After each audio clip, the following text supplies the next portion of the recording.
the Temple Mount, the meeting point of God and man.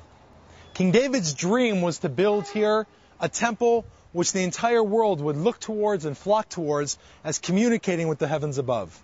He wasn't awarded this, but his son Solomon was. The temple stood here in all of its grandiosity and was later rebuilt by King Herod. The temple is 12 football fields in its dimensions. From the temple, we go via the Mount of Olives, the burial place of the ancient people of Israel over the last 3,000 years.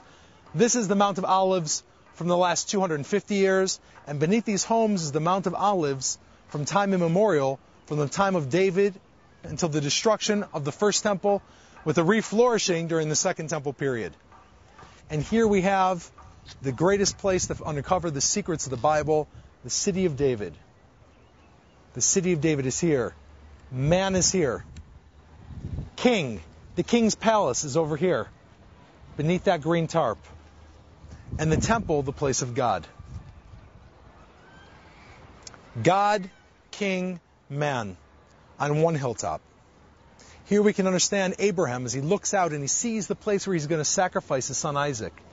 Here we can understand the place where King David first sees Bathsheba as he stands on the rooftop of his palace, roughly where we're standing today.